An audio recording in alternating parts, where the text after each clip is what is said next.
পূর্ব বর্ধমান জেলা তৃণমূল কংগ্রেসের উদ্যোগে আয়োজিত এক ইফতার মজলিসে বড়সড় রদবদলের ঘটনা ঘটল স্থানীয় রাজনীতিতে। ইফতার এবং নামাজের পর ওই মঞ্চে 50 জন কংগ্রেস কর্মী এবং একজন বিজেপি সদস্য সহ মোট 51 জন তৃণমূলে যোগদান করেন।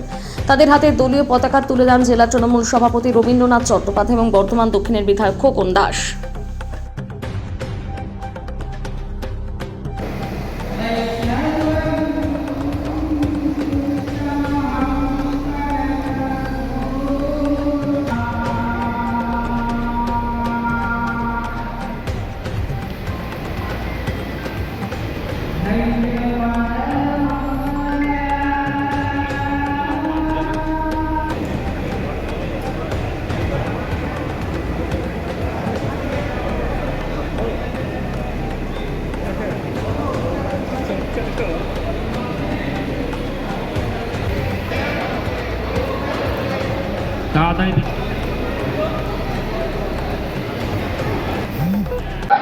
ইফতার পার্টি আমাদের রাজ্যের মাননীয় মুখ্যমন্ত্রী বারে বারেই বলেন যে রাজনীতির বাইরেও সামাজিক কর্তব্য থাকে।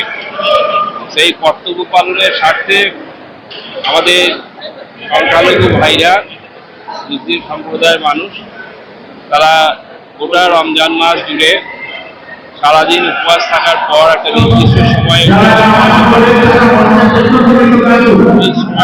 সঙ্গে আমরা থাকতে পেরে নিজেদের গর্বিত মনে করছি এবং মাননীয় মুখ্যমন্ত্রীর নির্দেশ পালন করছি। আমরা সবাই মিলে আজকে জেলা ইফতার মধ্যে এখানে করলাম।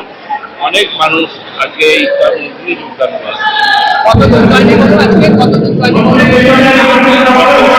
বলতে পারবো না, তবে আমাদের যা টার্গেট, আমাদের এখানে যত মানুষ ধরে সব প্রায় গোটা হলটাই ভর্তি থাকে।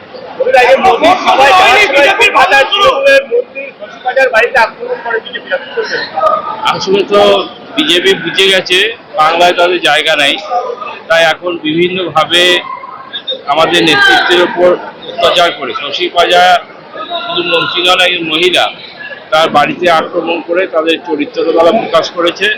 মনে করেছে এতে তৃণমূলের কর্মীরা ভয় পাবে, তা তো নয়। আমাদের নেত্রী মমতা বন্দ্যোপাধ্যায়, সেনাপতি অভিষেক বন্দ্যোপাধ্যায়, এতে তৃণমূল কংগ্রেস কর্মীরা আরও সংগঠিত আছে। বছরের মতো এবছরও বর্ধমান জেলা পূর্বের তৃণমূল কংগ্রেসের উদ্যোগে আজকে জেলার এই বিশাল ইফতার পার্টির আয়োজন করা হয়েছে।